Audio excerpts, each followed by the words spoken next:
What you are about to hear is the forbidden synthesis, the master key that unlocks every secret society, every ancient mystery school, and every profound spiritual truth, revealing them to be different doors into the same single, shocking reality.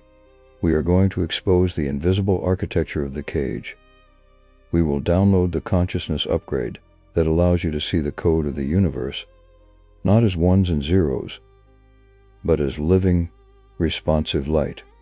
We will dismantle the myth of linear time and show you how to step into the version of your future where your greatest dreams are already a forgotten memory. I am going to hand you the tools to become the architect of your own reality, not just a tenant in a world someone else built. The truth is, it's your birthright, and it was stolen from you the moment you were taught to call yourself human. This knowledge is a weapon against the ordinary. It is not safe. It will burn away the person you think you are to reveal the sovereign being you have always been. Before we cross this threshold together, I need you to do two things. First, share in the comments where you are listening from, and second, speak a single word into existence. The one word that describes the life shift you're claiming from here on. The 33rd degree knowledge awaits. Let's begin. Let me ask you a question that might seem strange, but I want you to consider it deeply. Have you ever had the feeling, a quiet whisper in the back of your mind, that something about the world is not quite what it seems? That the story you've been told, the path laid out for you since birth, feels a little too small, a little too staged? This feeling, this subtle unease, is not a flaw in your design. It is the most important feature of your humanity. It is your soul's GPS trying to recalculate a route you were never meant to take. For your entire life, you have been living in a world of effects, observing the consequences of actions and forces you cannot see. You have been watching the shadow play on the cave wall, convinced it is the only reality. But what if you could turn around? What if you could see the figures casting the shadows? What if you could, for the first time, step out into the sun? That is what this book is. It is an invitation to turn around. The title, 33rd Degree Knowledge, You Were Never Meant to Hear This, is not a marketing gimmick. It is a statement of fact. There exists a body of understanding, a current of timeless wisdom that has been guarded, hidden, and often suppressed for millennia. It wasn't hidden because it is evil or dangerous to you. It was hidden because it is power, real, tangible, universe-altering power. And throughout history, power has always been concentrated in the hands of the very few. But a shift is occurring. A crack has appeared in the dam. The knowledge that was once reserved for pharaohs, for mystics, for the innermost circles of secret societies, is now escaping into the collective consciousness. It is finding its way to those with the ears to hear and the courage to listen. The fact that you are here, now, listening to this, is not an accident. You were called. This knowledge has a magnetic quality, and it is pulling you toward it because you are ready for it. You are about to learn that your thoughts are not just ephemeral wishes in your brain. They are literal, measurable forces that sculpt the fabric of your reality. You are about to discover that time is not a linear river carrying you helplessly along, but a vast ocean in which you can choose your coordinates. You will come to understand that the tragedies, the coincidences, the synchronicities of your life are not random events, but a meticulously crafted curriculum designed for your ultimate evolution. This journey will challenge everything you think you know. It will be uncomfortable. There will be moments of profound cognitive dissonance. That is the sound of old, limiting beliefs shattering. Embrace it. So, take a deep breath. Prepare to have the veil lifted. What you are about to hear will change you forever. The person you are at this moment is already a memory. The person you are about to become has been waiting a very, very long time for this day.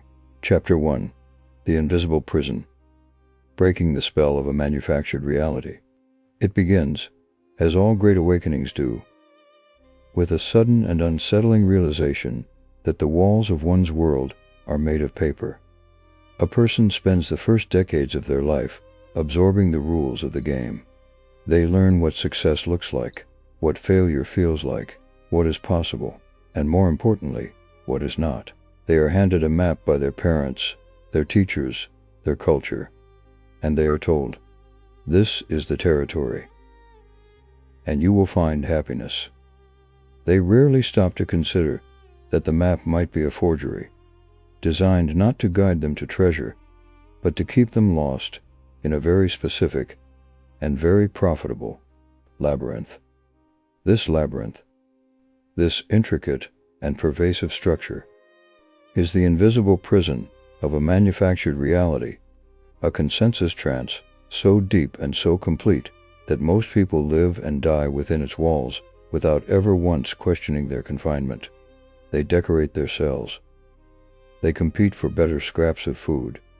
They argue over whose cell has the best view, all the while believing this is the sum total of existence. The bars are not made of steel, they are made of ideas. The locks are not opened with keys. They are opened with a courage so profound it feels like a kind of death. The death of the person you were told you had to be. Let us speak directly for a moment. You, the listener, have felt the edges of this labyrinth.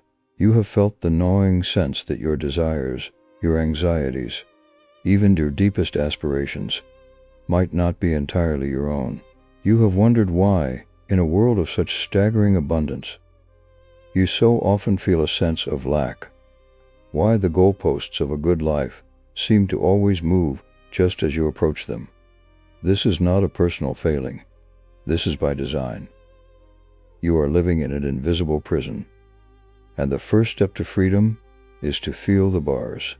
That very discomfort you feel, that nagging sense that there must be more, is not something to be medicated or distracted away. It is the most important signal you will ever receive.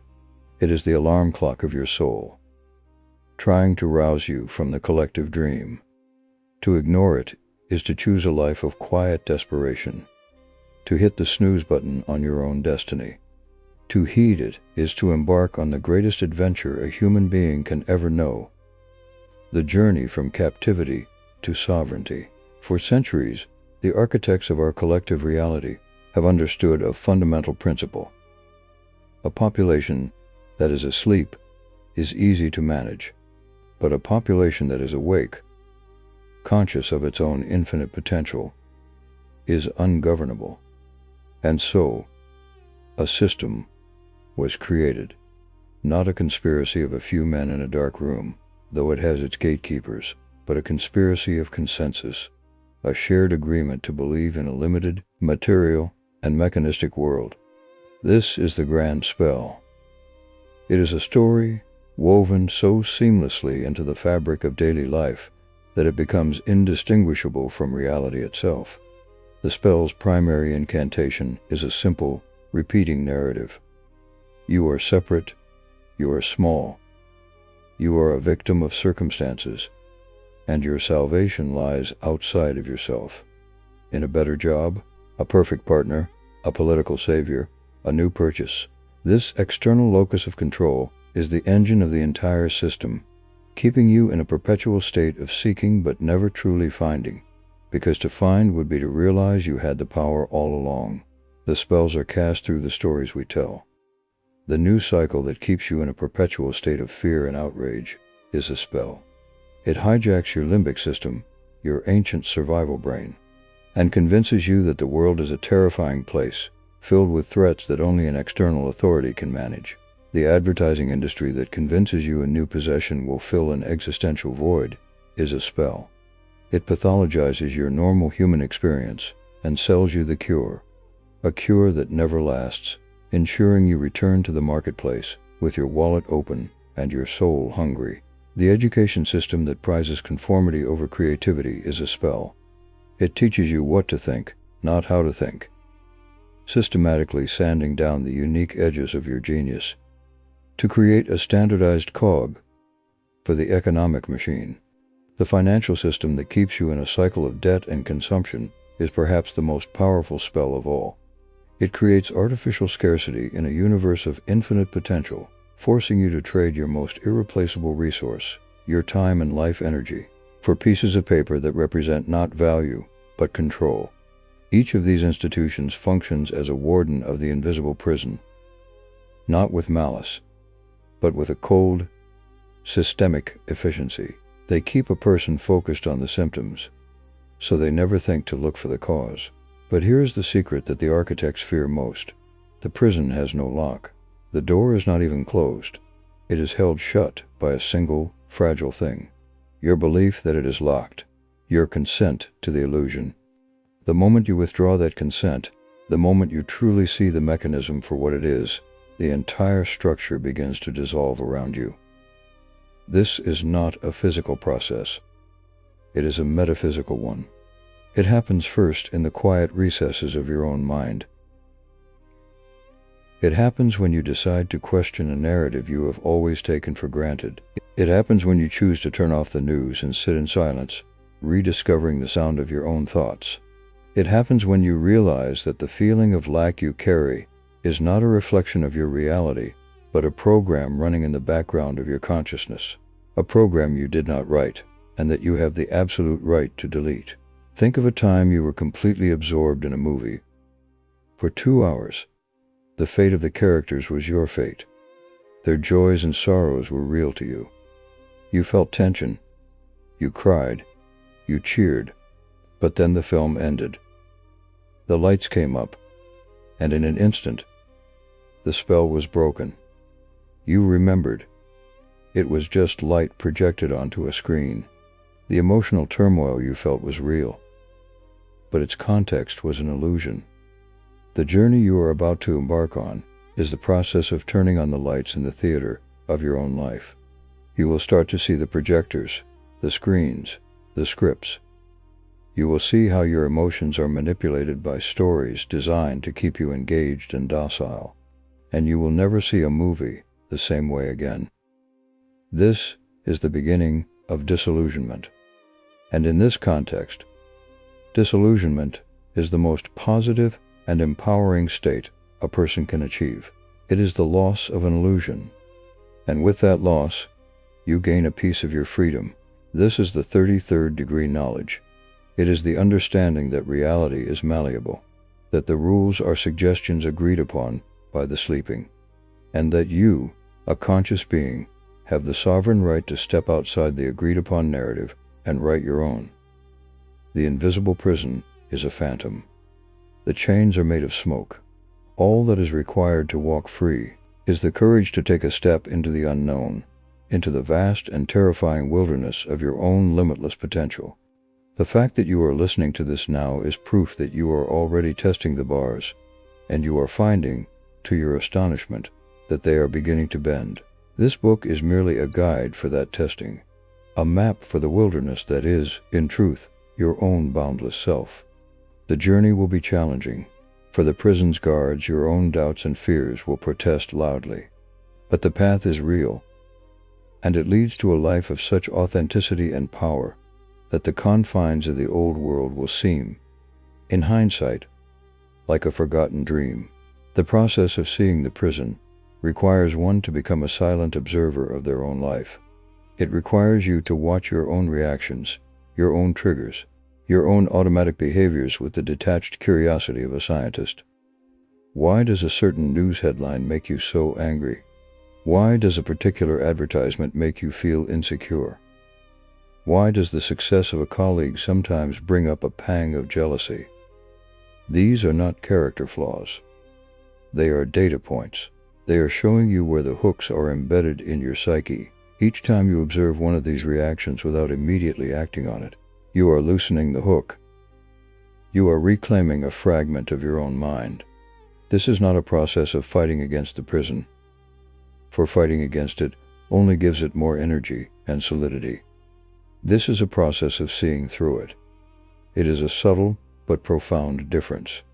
The warrior fights the walls and exhausts himself. The mystic simply realizes the walls were made of his own beliefs. And in that realization, the walls can no longer hold him.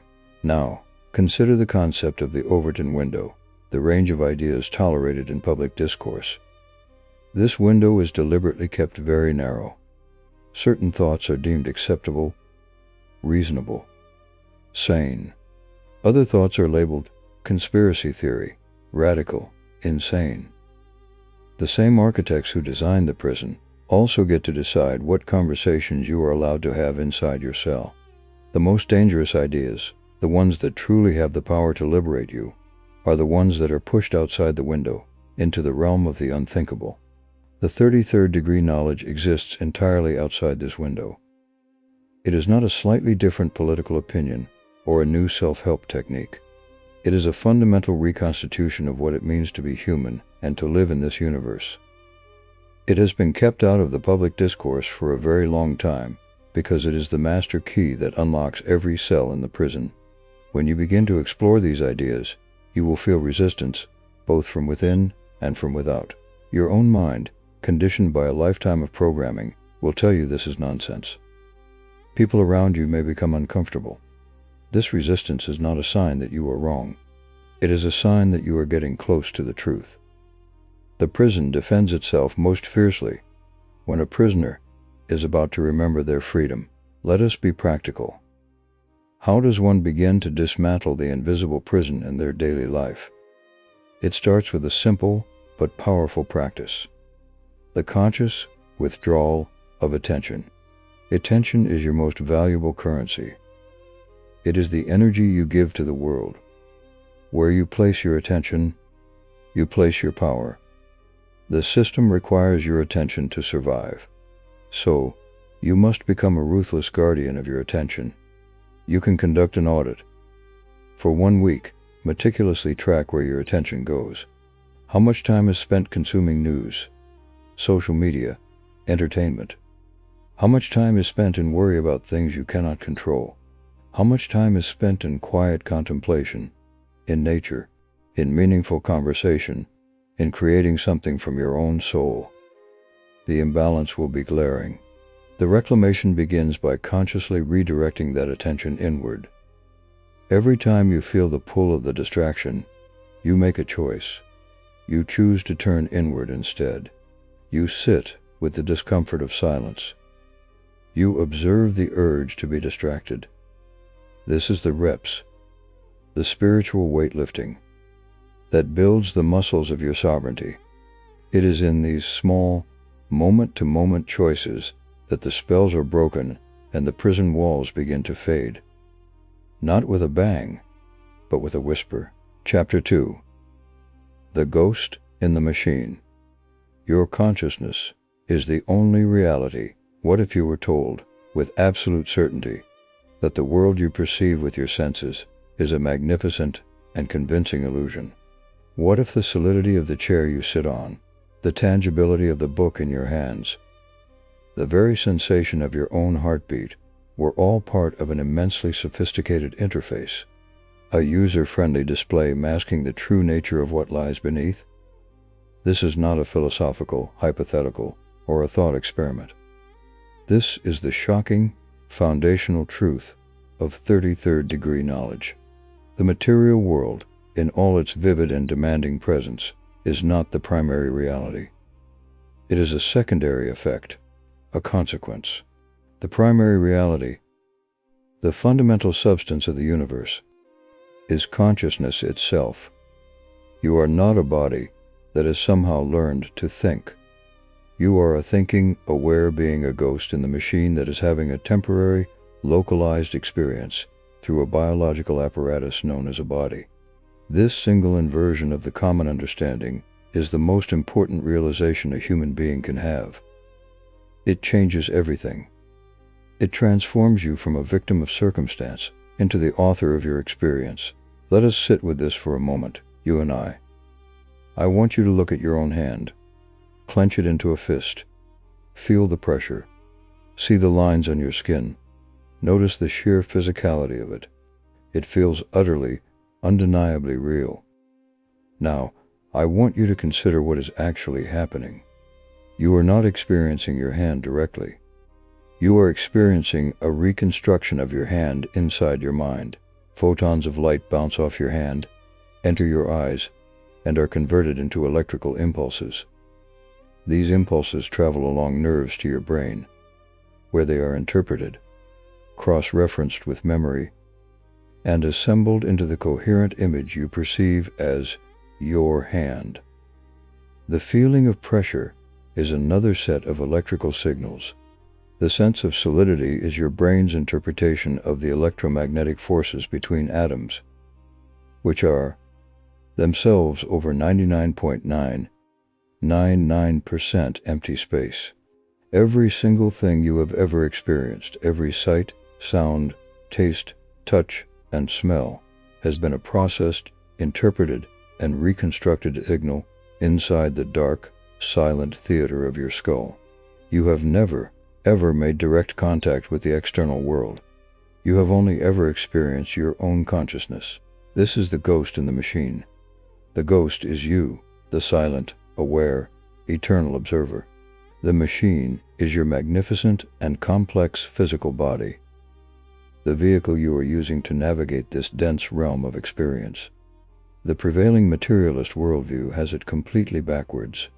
It claims the machine, the brain, through its complex chemical interactions, somehow secretes consciousness as a byproduct, like a liver secreting bile. This is the greatest scientific blunder of the modern age, a reductionist fallacy that has caused immeasurable suffering by convincing people they are meaningless accidents in a dead universe. The 33rd degree truth is the opposite. Consciousness is the fundamental field, the prima materia, the ground of all being. The brain is a receiver, a transducer, a filter that translates infinite, non-local consciousness into the linear, localized experience of a human life. It does not create the signal. It receives and narrows it into a coherent stream, just as a radio receives a specific frequency from the vast electromagnetic spectrum all around it. When a person truly internalizes this, not as an intellectual concept but as a lived reality, their life undergoes a radical transformation. Problems that seemed insurmountable are revealed to be patterns of thought. Limitations that appeared physical are recognized as mental constructs. The world ceases to be a hostile place that is happening to you and becomes a responsive reality that is happening for you. And ultimately, through you, you begin to understand that your inner world is not a private refuge from the outer world. It is the control room, the command center, the creative engine of the outer world. Your thoughts, your beliefs, your emotional states are not just fleeting, insignificant events. They are the literal programming language, the source code that is being fed into the universal quantum computer, which then renders the reality you experience. This is not a metaphor. This is the scientific and mystical basis for what has been called magic, prayer, and the law of attraction. It is the principle behind every miracle, every healing, every so-called coincidence that defies conventional explanation. You have been systematically taught to believe in a dead, unconscious universe. You have been told you are a temporary collection of atoms, a cosmic accident on a lonely rock spinning in an indifferent void. This is the ultimate disempowerment spell. It makes you a victim, a passive passenger on a ship being tossed by random waves of chance. But when you awaken to the truth that you are the consciousness in which the entire universe is appearing, you reclaim your sovereignty in the most profound way possible. You are no longer a passenger. You realize you are the captain, the ship, the ocean, and the destination, all simultaneously. The storms may still arise, but you now know they are not random acts of a cruel nature. They are manifestations of internal turbulence, or necessary challenges designed to strengthen your seamanship, to force you to plot a new course.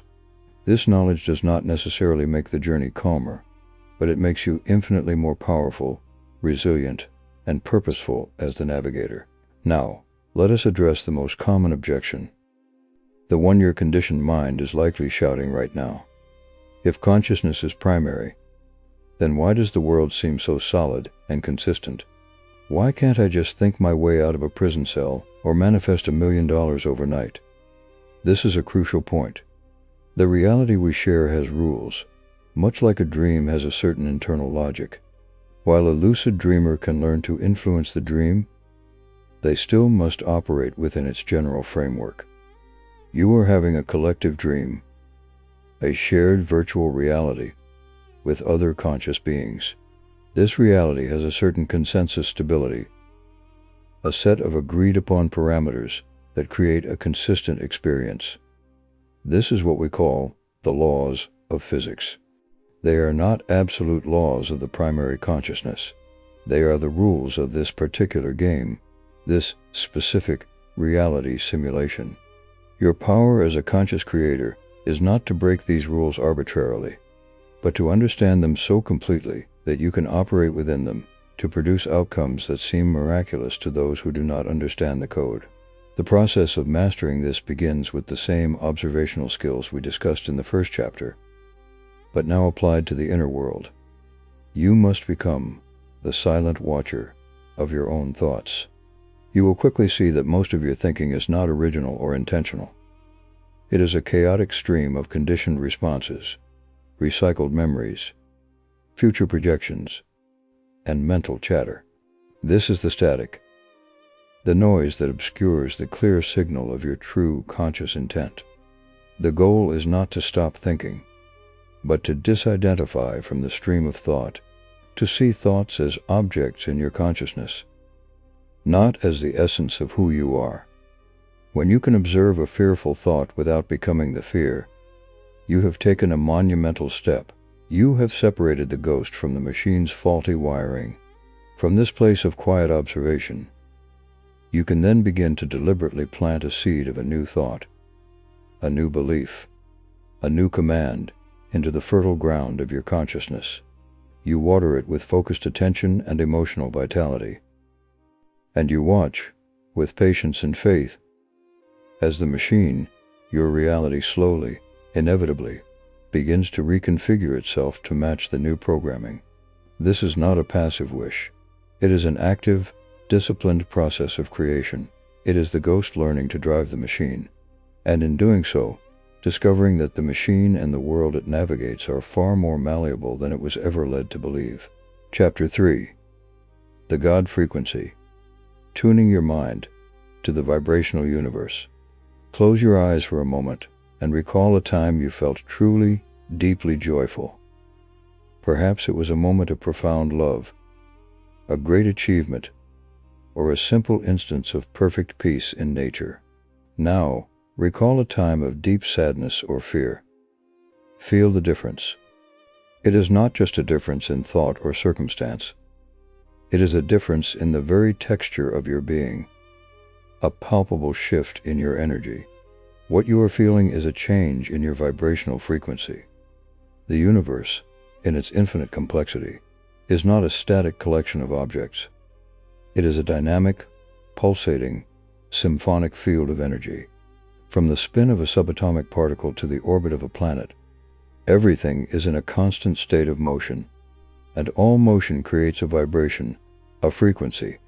What we perceive as solid matter is merely energy vibrating at a very slow, dense rate. Your thoughts, your emotions, your beliefs, these are not abstract concepts. They are real, measurable energy patterns, and they are broadcasting a specific frequency into the field every single moment of your existence. You are a human transmitter and receiver, constantly emitting and absorbing vibrational signals. Most people are transmitting a chaotic mix of frequencies based on their reactive conditioning. Static of worry, the low hum of resentment, the sharp spike of anger, the dull drone of lack. And because the universe operates on the principle of resonance like attracts like, it has no choice but to reflect that chaotic signal back to them. They experience a chaotic, stressful, and hostile world, never realizing they are the source of the broadcast. But the person who understands 33rd degree knowledge learns to become a conscious maestro of their own energy. They learn to tune their mind, their heart, their very being, to what we will call the God frequency. This is not a single, monotone note. It is the dominant chord of creation itself, the vibrational signature of source energy. It is the frequency of infinite potential, absolute abundance, radiant health, and unconditional love. It is the music of the spheres, and you have an innate, built-in instrument capable of playing it. Let us speak directly now. I know you have touched this frequency, even if only for fleeting moments. That time you were so absorbed in a creative act that you lost all track of time. That moment of overwhelming gratitude that brought tears to your eyes for no apparent reason. That feeling of deep connection with a stranger or an animal. In those moments, what were you vibrating? It was not fear. It was not lack.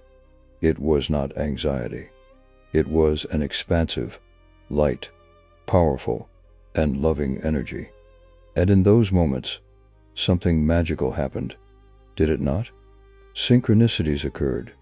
Solutions appeared out of nowhere. The world seemed to soften and support you. This was not a coincidence. This was you, perhaps accidentally, tuning your dial to the God frequency.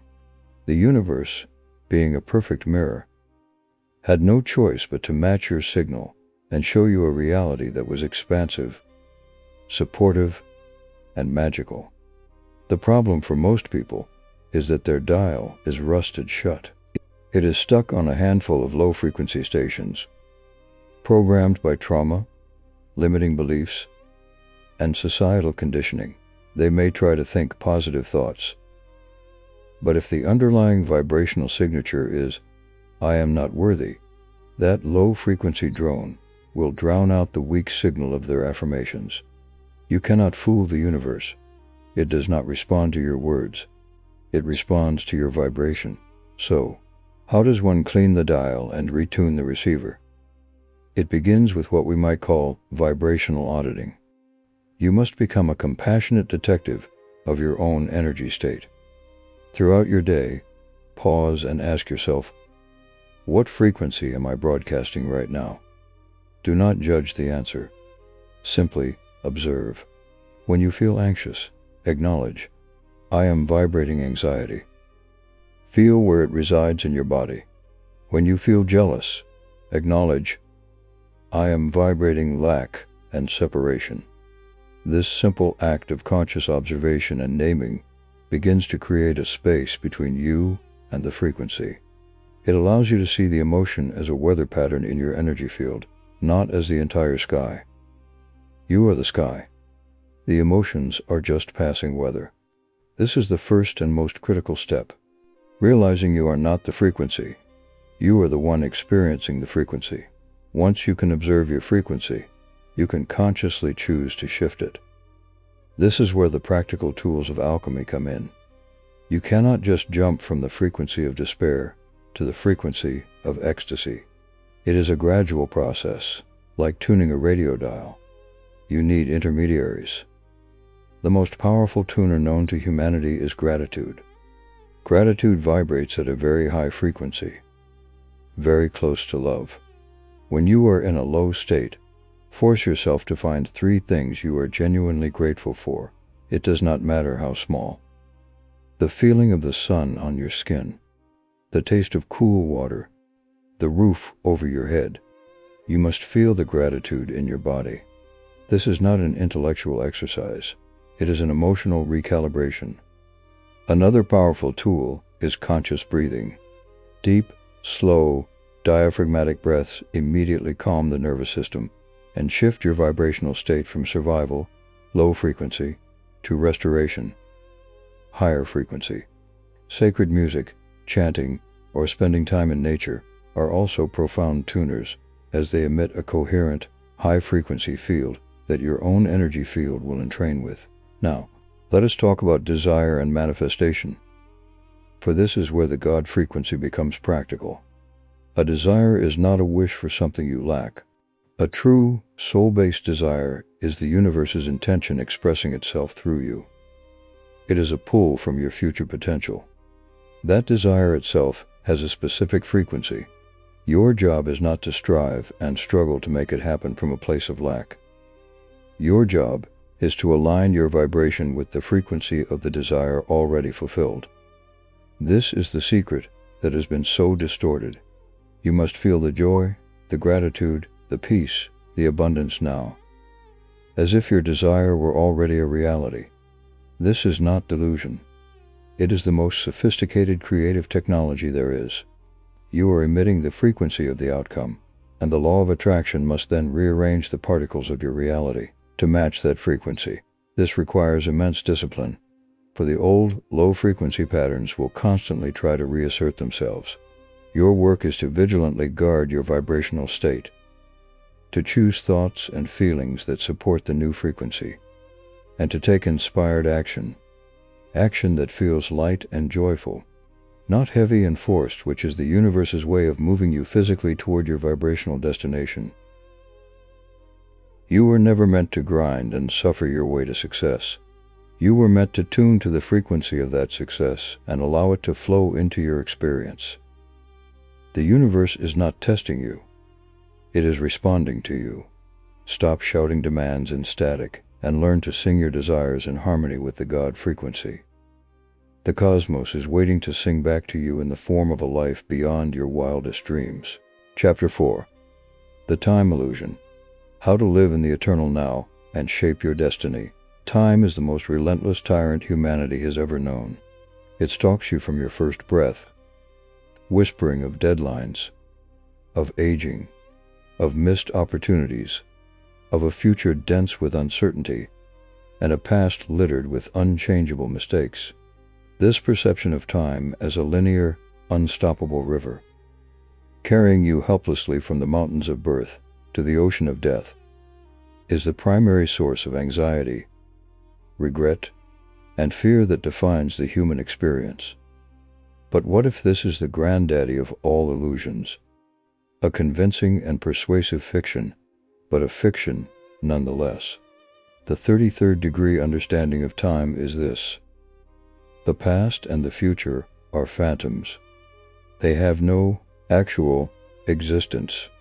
They are mental constructs, memories, and projections that only ever occur in one real place, the eternal, ever-present, and only moment that ever exists, the now.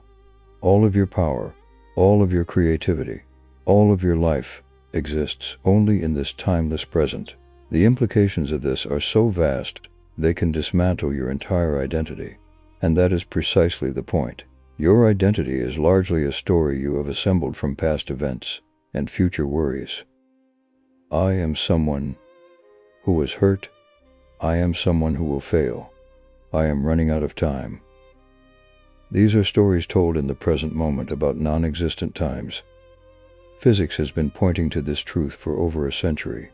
Einstein's theory of relativity shattered the Newtonian idea of absolute time, showing that time is relative to the observer's speed and gravitational field. Your past is not a solid, fixed chain of events. It is a story you tell yourself in the present, and you edit that story every single time you recall it. The memory you have of a childhood event today is not the same memory you had 10 years ago. You have altered it, colored it with subsequent experiences, changed its meaning. The past is not fixed. It is fluid, and you are its author in the now. Your future is not a predetermined destination you are rushing toward. It is a shimmering cloud of pure potentiality, a set of probabilities that collapse into a single reality based on the choices, actions, and most importantly, the state of consciousness you hold in this present moment. I want you to try a simple experiment. Stop reading and just listen to the sounds in the room, to the feeling of your breath entering and leaving your body, to the weight of your body on the chair, to the play of light and shadow you can see with your peripheral vision. For these next 10 seconds, do nothing else. Do not think about what you just read. Do not think about what you need to do later. Just be here. Now, you will find that for these few seconds, there is no past. There is no future. There is only this rich, textured, alive presence. This is the eternal now. This is the point of power. This is the only place from which creation ever happens. The person who is trapped in regret is a ghost, haunting a past that is gone. The person who is paralyzed by worry is a phantom, fearing a future that is not real. Both are sacrificing their only true possession, this present moment, on the altar of time that does not exist. When you learn to anchor your awareness in the now, a miraculous thing happens. You gain access to the entire timeline. The past, as a story, can be rewritten. You cannot change the factual events, but you have absolute sovereignty over their meaning. A traumatic event from 10 years ago can be seen as the cruel hand of fate that broke you, or it can be reframed as the crucible that forged your unshakable strength and profound compassion for others. A foolish financial mistake can be a source of shame, or it can be the essential, expensive lesson that taught you fiscal responsibility and led you to your current abundance.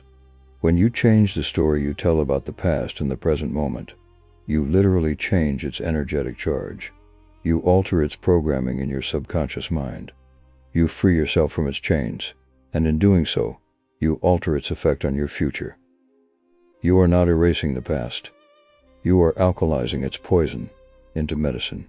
Similarly, the future is not something you rush toward in a state of anxiety and striving. It is something you pull toward you from the now. Think of yourself as a farmer. The future is the harvest. You do not stand in the field in spring, begging and pleading with the harvest to appear. You do not spend your days worrying about the autumn weather. You tend to the soil now. You plant the seeds now. You water the plants now. You pull the weeds now. The harvest is the inevitable, natural effect of the causes you set in motion in the eternal present. Your current state of consciousness is the quality of the soil. Is it fertile with faith and gratitude? Or is it barren with worry and resentment? Your thoughts and mental images are the seeds. Are you planting seeds of success and health, or seeds of failure and disease?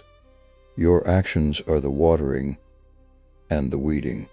Are you taking consistent, inspired action that supports your vision, or are you engaging in behaviors that choke your growth? The future will reveal nothing more than the consequences of your present moment choices. It is not a mystery. It is a projection. You have been conditioned to be a slave to the clock, a prisoner of the calendar. This was designed to make you feel small, rushed, and desperate, always chasing a future that never arrives and dragging a past that weighs you down. But when you awaken to the time illusion, you step into your role as a master of destiny. You understand that your power does not lie in changing a past you cannot touch, or in controlling a future that is not yet real. Your infinite, godlike power lies in your focused, deliberate, and passionate engagement with this single, timeless moment. The next moment will be another now, and the one after that. When you string together a series of powerful, conscious, and purpose-filled nows, you create a life of power and purpose. The tyranny of time is broken. You are no longer a leaf tossed on the river of time. You are the river itself, and you are the banks, and you are the landscape through which it flows. You are finally, utterly free. The clock is still ticking on the wall, but it no longer ticks inside you. You have entered the timeless realm where all great art is conceived, all profound love is felt, and all true creation is born. Chapter 5. The Secret Language of Synchronicity. The universe is whispering to you. Have you ever had a song stuck in your head, only to turn on the radio and hear that exact song playing? Have you ever been thinking intensely about a long-lost friend, only to have them call you moments later? Have you ever seen a sequence of numbers, 1111, 333, 777 appear, with such improbable frequency on clocks, license plates, and receipts that it feels like a deliberate pattern? These are not coincidences.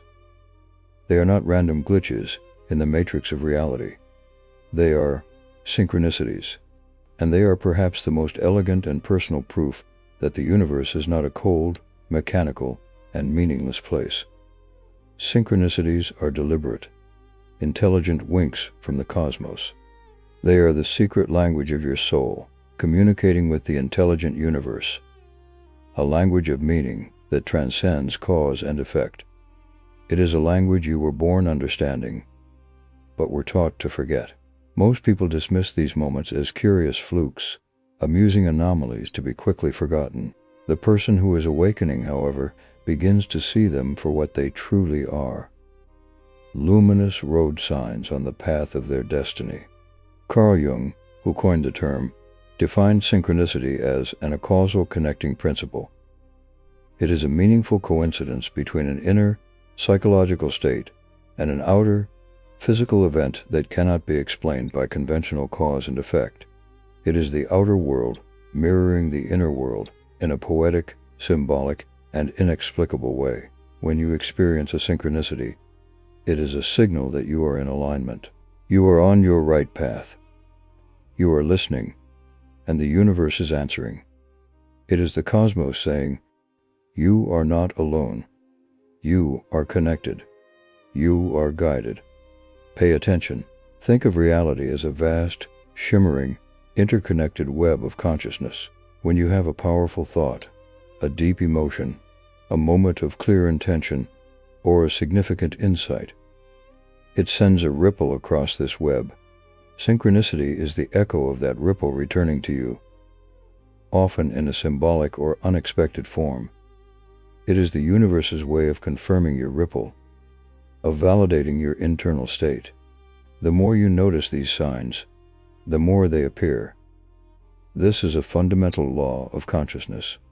Attention amplifies energy. By acknowledging the language, you increase the volume and frequency of the conversation. You are telling the universe, "I am listening. Speak to me." Let us speak directly. You have experienced this. You know you have.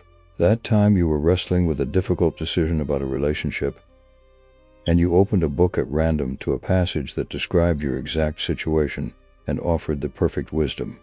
That time you were feeling utterly lost and hopeless, and a stranger stopped you to give you a flower or say a few kind words that felt like a message from God. That time you kept seeing butterflies everywhere after a loved one passed, feeling their presence in a way that was more than just memory. These are not random accidents.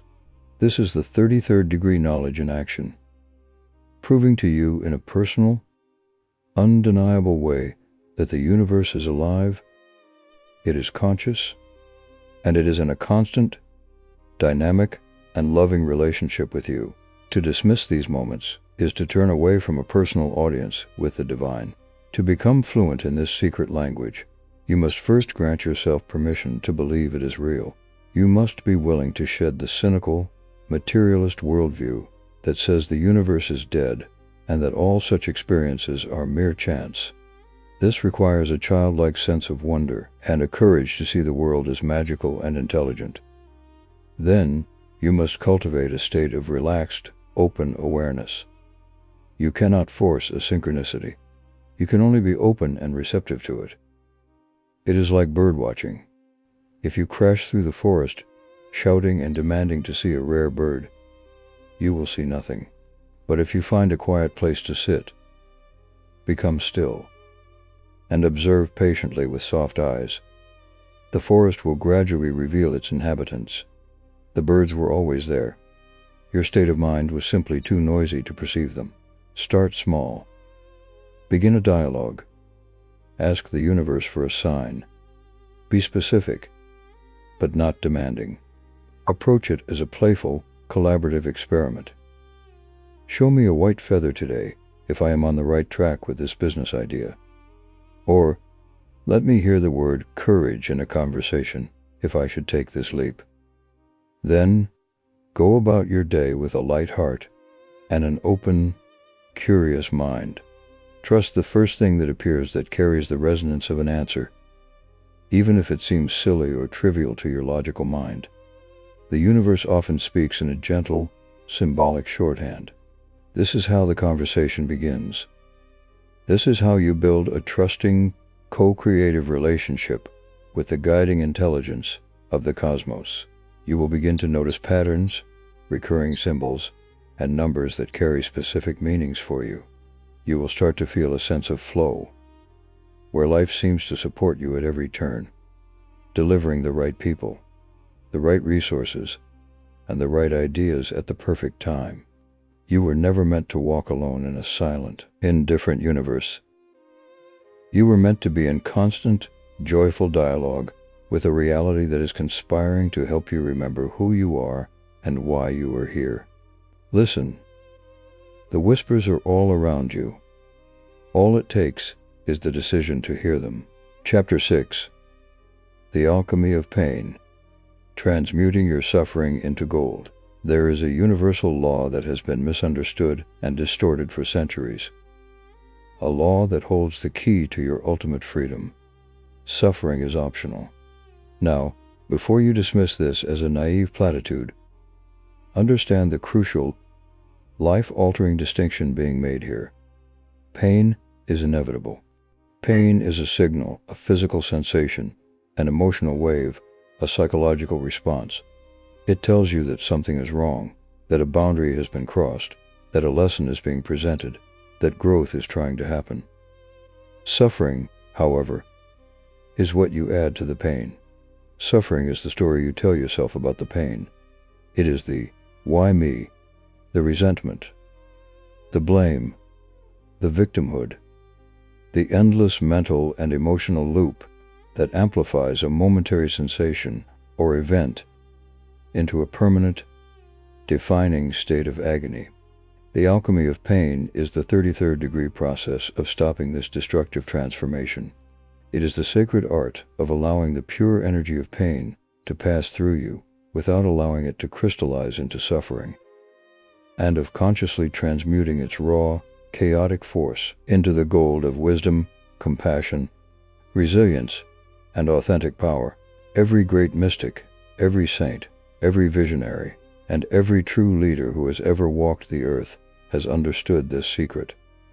They were not people who lived charmed lives free of hardship. They were people who walked directly into the heart of their most profound pain and discovered the indestructible essence of consciousness that exists beyond it. The pain was the fire. Their unwavering present-moment awareness was the alchemist's crucible. And what emerged from that fiery process was gold, the gold of enlightenment, of unshakable peace, of boundless love. Your darkest moments, your most heartbreaking losses, your most humiliating failures, your deepest shames, these are not errors in your life's plan. They are not punishments from a vengeful God. They are the precise and perfect curriculum required for you to awaken from the dream of being a separate, fragile ego and to remember yourself as the eternal, limitless consciousness that you are. They are the sand in the oyster, without which the pearl cannot form. Let us be profoundly personal for a moment. I want you to think of the single most painful event or period of your life. The one that, when you remember it, still carries a charge. The one that shaped you, for better or worse. Now, I want you to consider two different versions of yourself in relation to that pain. The first version is the one who was caught in the suffering, the one who asked, "Why is this happening to me? This is so unfair. My life is ruined." This version likely felt weak, powerless, bitter, and defined by the event. This is the version that allowed the pain to become suffering. Now, consider the second version. This is the you who, perhaps only in hindsight, can see the gifts that the pain eventually brought. The incredible strength and resilience you discovered you had, the deep empathy you developed for others in pain, the way it forced you to let go of a path that was wrong for you and set you on a truer course, the wisdom it gave you about life, about people, about yourself. This second version is the alchemist. You took the heavy, dark, leaden experience of pain and, through the fire of your own conscious awareness, you turned it into the gold of personal evolution. The key to this alchemy is a radical and deliberate shift in perspective. It is moving from the question of the victim, "Why is this happening to me?" to the question of the student and the co-creator, "What is this here to teach me?" How can this experience strengthen me? What is trying to emerge through this disruption? The first question makes you a passive victim of circumstance, a leaf tossed in a storm. It reinforces powerlessness. The second question immediately puts you back in a position of power, even if you have zero power over the event itself. You always have power over the meaning you assign to it. This act of assigning meaning is the sacred fire of transmutation. It is the moment you stop being the effect and become the cause in your own inner world. The process is not about denying the pain, suppressing it, or spiritually bypassing it with false positivity. That is merely another form of suffering. True alchemy is about feeling the pain fully, completely, and without resistance, but without adding the story of suffering to it. When a wave of grief comes, you let it wash over you. You say to yourself, "This is grief. I feel it. I allow it." It is a natural response to loss. You feel the sensations in your body, the tightness in the chest, the tears, the heaviness. You observe them with compassionate curiosity. You do not let the mind spin off into stories of permanent despair. "I will never be happy again. My life is over." When a surge of fear arises, you feel its electric energy in your body. You notice the shallow breath, the tense shoulders. You do not let it catapult you into catastrophic future projections. By separating the pure, raw sensation of the pain from the mental narrative of suffering, you perform the alchemy. The pain, felt fully and allowed to be, without resistance or story, burns away the impurities of your ego, your attachments, your illusions of control, your identity as a victim, and leaves behind the pure, shining gold of your essential, indestructible self. You realize that you are not the pain. You are the vast space that contains it. And in that realization, you are free.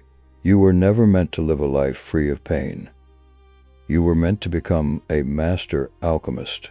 The world wants you to avoid pain at all costs, to numb it with distraction, medication, entertainment, and consumption.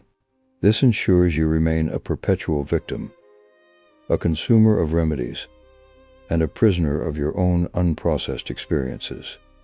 But when you embrace the alchemical process, you become invincible. No experience can ultimately break you because you know the secret of transmutation. Your pain becomes your purpose. Your wounds become your wisdom. Your scars become the map you can offer to others who are lost in their own darkness. This is the secret that turns slaves into pharaohs, victims into mentors, and fragile humans into conscious gods. This is the knowledge that forges not just a life of comfort, but a life of meaning, a life of legend. Chapter 7. The Architecture of Chaos. Why the world is designed to keep you distracted. Take a moment and survey the modern world. The relentless, 24/7 news cycle screaming headlines of crisis and conflict. The infinite scroll of social media, a carnival of curated lives, outrage, and triviality. The political theater, a stage where performers pretend to fight while the script is written by unseen hands. The advertising that pathologizes your normal human experience and sells you the cure. The constant pressure to consume, to upgrade, to acquire, to achieve. According to a predefined checklist, it feels overwhelming, chaotic, and random, like being in a room with 100 televisions, each on a different channel, all blaring at once. But what if this chaos is not a byproduct of a complex world? What if it is the product? What if this pervasive, engineered state of distraction is not an accident of modern life, but its primary, intended function? You are living inside an architecture of chaos, a brilliantly designed system whose supreme purpose is to keep your attention fractured, your energy scattered, and your consciousness trapped at a superficial level, forever reacting to symptoms but never perceiving the cause. A population that is turned inward, that is calm, centered, and connected to its own sovereign power, is a population that cannot be controlled. It questions authority. It thinks for itself. It cannot be sold things it does not need. It cannot be rallied to fight wars based on lies. It cannot be manipulated by fear. Therefore, a system must be created, an architecture, to keep mass attention pointed outward and downward, outward, toward an endless barrage of external stimuli and problems. Downward, into the lower vibrational states of fear, anger, anxiety, and craving. This is the architecture of control. Its load-bearing pillars are the media, the entertainment industry, the political system, and the consumer economy. Together, they form a cage of perceived chaos that keeps you from discovering the profound, quiet, and limitless order that exists within your own being. Let us walk through this architecture and examine its blueprints. The first pillar is the perpetual crisis machine, also known as the news media. This pillar does not exist to inform you. It exists to trigger your ancient survival brain, your amygdala, and keep it in a state of constant high alert.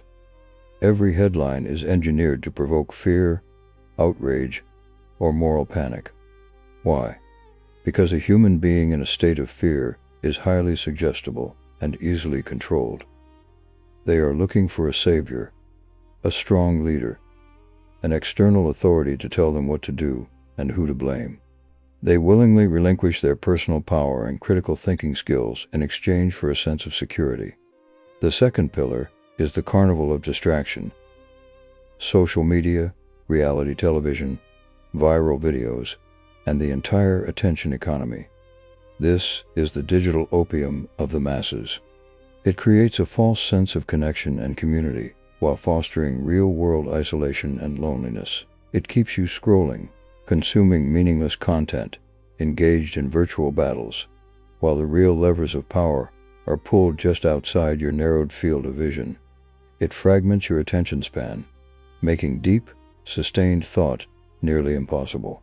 The third pillar is the theater of division. This is the oldest trick in the book of control. Divide and conquer. Left versus right. Rich versus poor. Race versus race. Vaccinated versus unvaccinated. This pillar ensures that the population is never united against the architects themselves. When you are fighting with your neighbor over political ideologies, you are not noticing the policies and structures that are manipulating you both.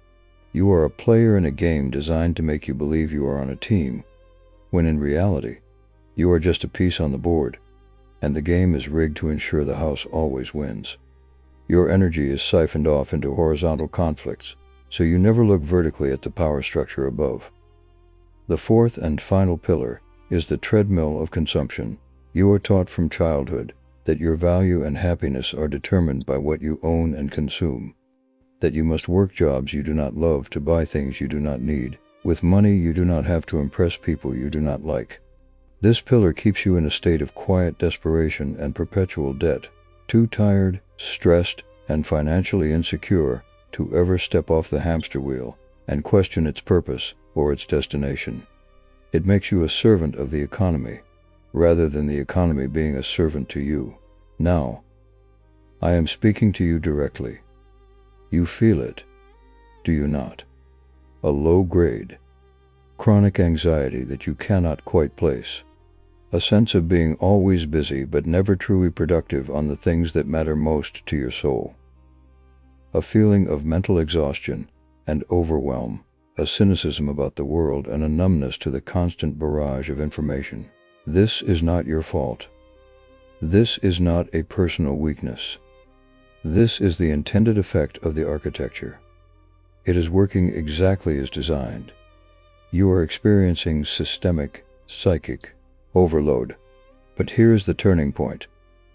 The moment of power. The moment you see the architecture, you are already free of it.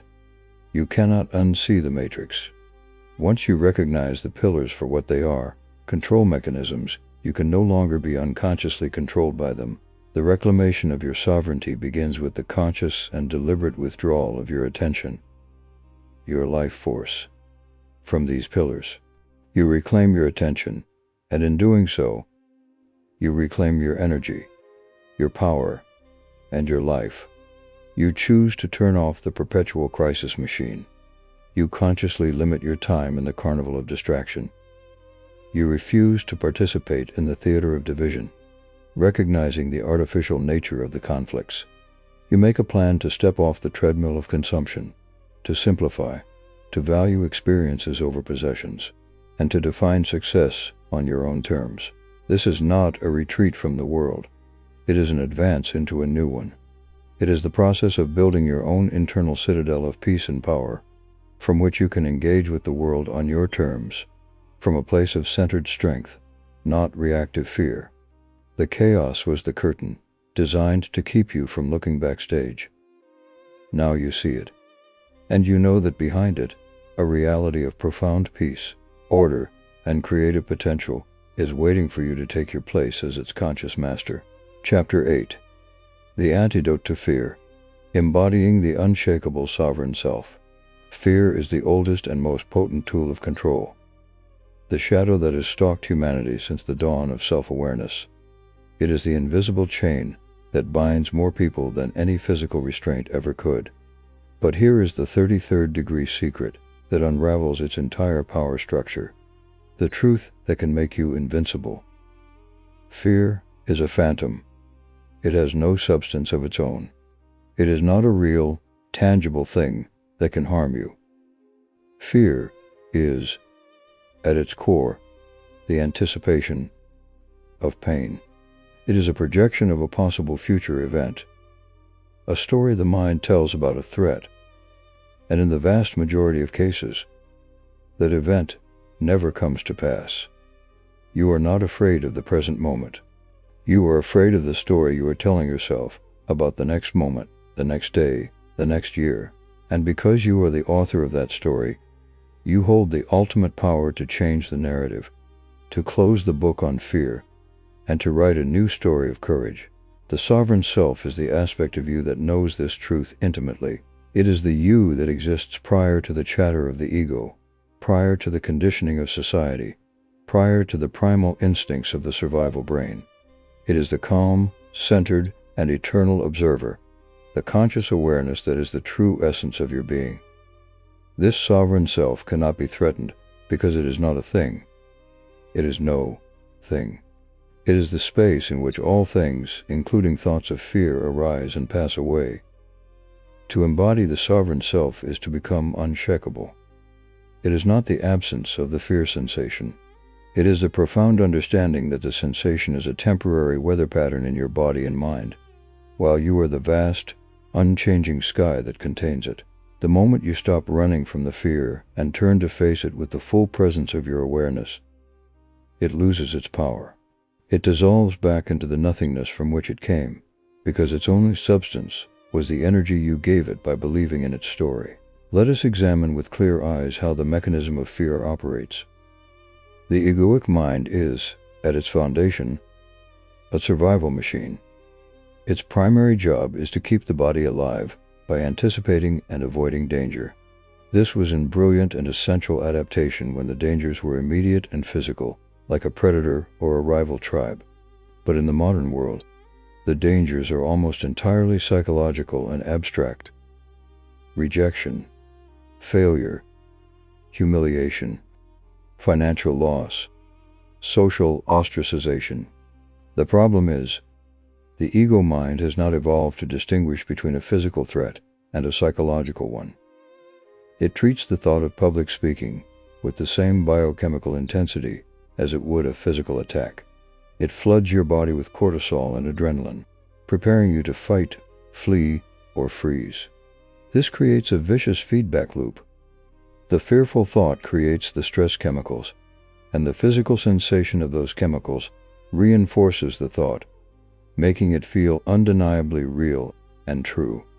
You become trapped in a prison of your own biochemistry, all triggered by a story about a future that does not exist. The sovereign self breaks this feedback loop by refusing to identify with the fear. It practices a simple but profoundly powerful mantra. I am not my fear. I am the awareness that is aware of the fear. This creates a critical, liberating space between your core identity and the temporary emotional experience. In that space, you find your freedom and your power. From this place of witnessing, you can then engage with the fear, not as a terrifying master, but as a messenger. You can ask it a crucial question. What are you here to teach me? What are you trying to protect me from? What action do you need me to take? Often, fear is a signpost pointing directly to a place where you are being called to grow. The fear of public speaking is a call to develop authentic self-expression and vulnerability. The fear of abandonment is a call to cultivate unconditional self-love and wholeness. The fear of failure is a call to redefine success on your own terms and to detach your self-worth from external outcomes. When you listen to the fear as a guide rather than obeying it as a tyrant, you reclaim its energy for your own evolution. Now, I want you to try this. Right now, bring to mind a fear that is currently limiting you in your life. It could be a fear about your career, your relationships, your health, your finances. Feel it in your body. Where is it located? In your stomach, as a knot of dread? In your chest, as a tightness? In your throat, as a constriction? Now, instead of trying to make it go away or distract yourself from it, bring your full, compassionate, curious attention to that very sensation. Breathe into it. As you do, silently say to the sensation, I see you. I feel you. I allow you to be here. Do not fight it. Do not analyze it. Just observe the raw sensation with the gentle curiosity of a scientist studying a new phenomenon. You will notice something miraculous begin to happen. The fear, when met with conscious, loving, non-resistant awareness, begins to lose its charge. Its intensity will diminish. It might not vanish completely, but its power over you will be broken. This is you, embodying the sovereign self. This is you, taking back your throne from the imposter king of fear. The world wants you to live in fear. A fearful person is a perfect consumer, a compliant citizen, a follower. A fearless person, a sovereign person, is a creator, a leader, a revolutionary of consciousness. You were never meant to know that the key to your prison cell of fear has been in your pocket all along. It is the key of conscious awareness. Every time you face a fear with presence, you expand the borders of your kingdom. Every time you choose love, faith, or courage over fear, you strengthen your sovereignty. You are not a helpless subject in the kingdom of fear. You are the king, the queen, the ruler of your inner domain. And a ruler who knows their own power and who sits firmly on their own internal throne cannot be controlled by any external force, any manipulative narrative, or any phantom of an imagined future. The antidote was inside you all along, in the silent, witnessing presence that you fundamentally are. Fear is the shadow. You are the light, and simply by turning on the light of your own awareness, the shadow of fear cannot persist. Chapter 9. The Symbiotic Planet. The shocking intelligence of nature and your role in it. You have been taught a story, a foundational narrative of our culture, that the earth is a dead rock, a random collection of resources to be exploited, a mere backdrop for the all-important human drama. This story of separation and dominion is perhaps the most dangerous and disconnecting lie ever told. It is the root of our existential loneliness, our ecological crisis, and our spiritual emptiness. The 33rd degree truth is this: the planet is a living, breathing, conscious being. You are not living on the earth. You are a part of the earth. You are the planet. Become conscious of itself. The forests are your external lungs. The rivers and oceans are your circulating bloodstream. The mycelial networks that weave through the soil are the planet's sophisticated neural pathways, communicating and exchanging resources in a way that makes our internet look primitive and clumsy. You are in a constant, symbiotic, and intelligent dialogue with a living world, and your survival, your health, and your ultimate awakening depend on you remembering this ancient, sacred conversation. Scientific discoveries are now, belatedly, confirming what indigenous cultures and mystics have known for millennia. Plants communicate with each other. They release chemical signals into the air to warn neighboring trees of pest attacks, allowing them to preemptively produce defensive compounds. They share nutrients with struggling seedlings of their own species through vast, interconnected root systems facilitated by mycorrhizal fungi. A cooperative community, often called the wood wide web, trees are not solitary competitors fighting for sunlight. They are members of a communal family, with the strong supporting the weak. The earth itself emits a resonant frequency, known as the Schumann resonance, a steady, pulsing heartbeat of 7.83 Hz that blankets the planet, and your own brain, when in a state of deep meditation, prayer, or flow, naturally synchronizes its brain waves to this very frequency. In training with the pulse of the living world, this is not poetic metaphor. This is biology. This is ecology. This is physics. You are not separate from nature. You are a node in its conscious, intelligent network. When you feel a sense of profound peace, clarity, and well-being while walking in an old-growth forest, that is not just because the scenery is pretty. That is you plugging back into your source. You are recalibrating your own chaotic, human-made energy field to match the stable, coherent, and life-affirming frequency of the living world. When you feel stressed, anxious, and out of sorts in a concrete urban jungle, that is you experiencing dissonance. You are a tuning fork that is being struck by the chaotic, artificial, and incoherent frequencies of the modern world. And you are vibrating out of tune with your own fundamental nature. The feeling we call homesickness is often not for a man-made home, but for this biological, planetary home from which we have become psychologically disconnected. Let us speak directly to the longing in your soul.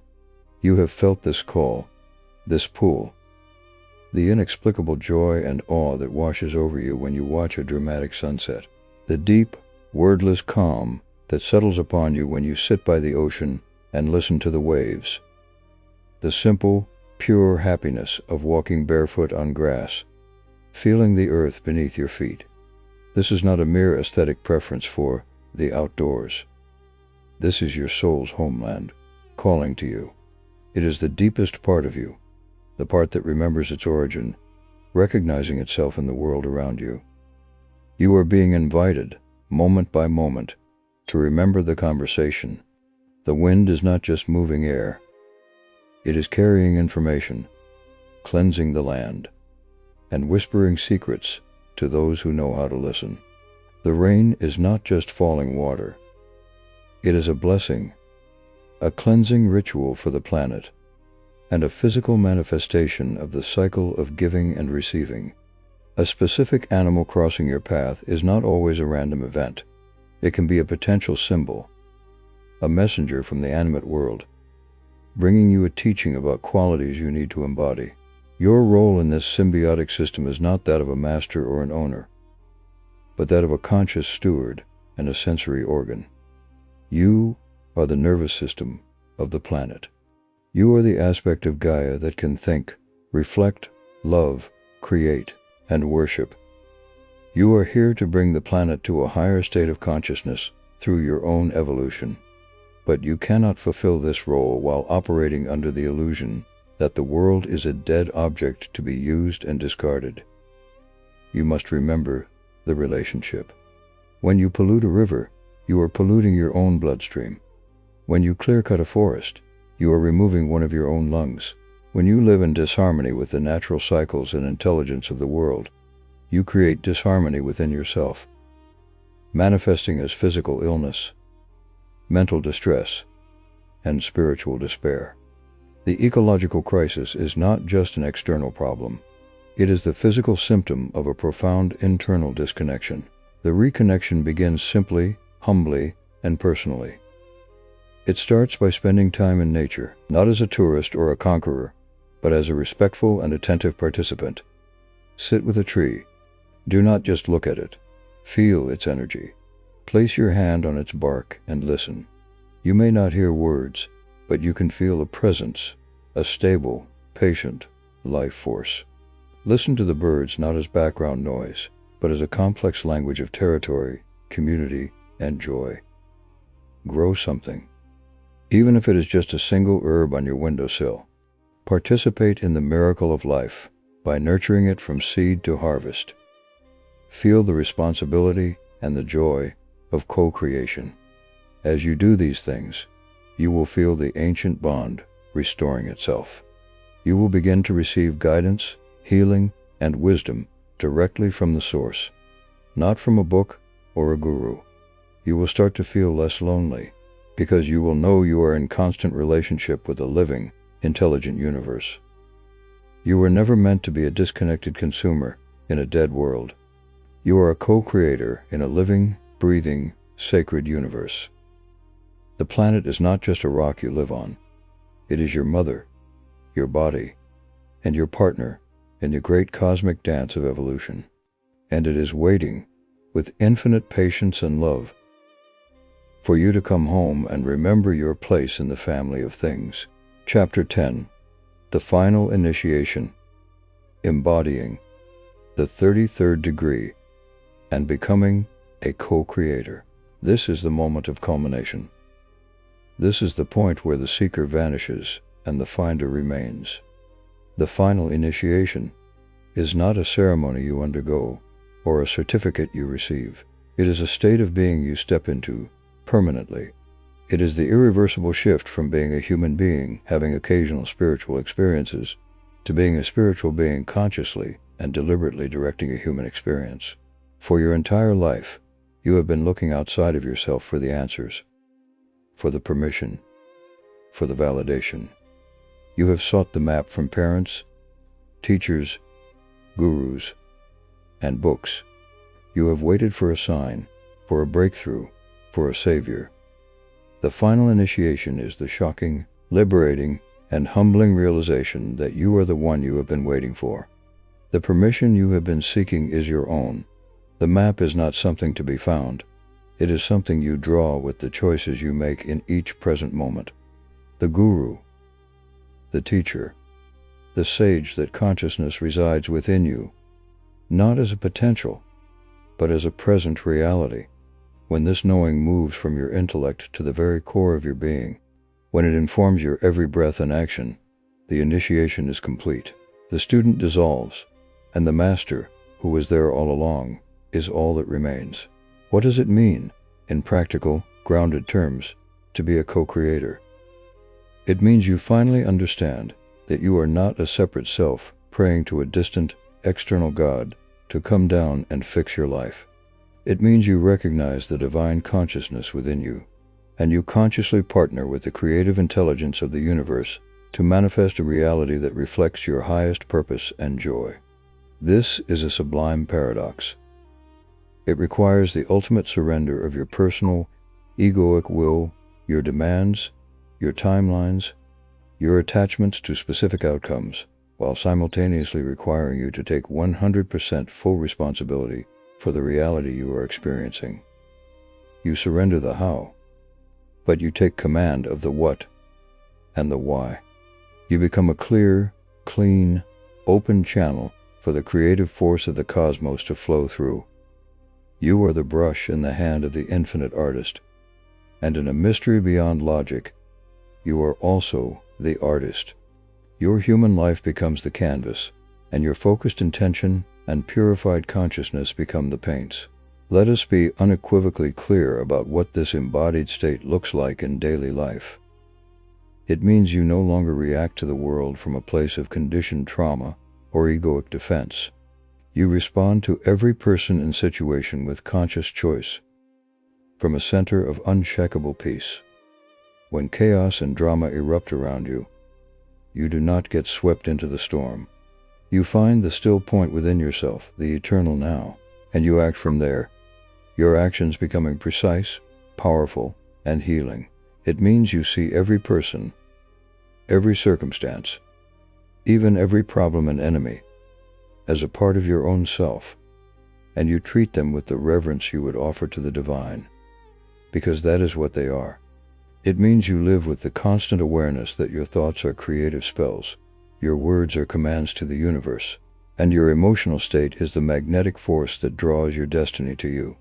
You live with this responsibility in every single moment, not as a burden, but as the ultimate expression of your freedom and power.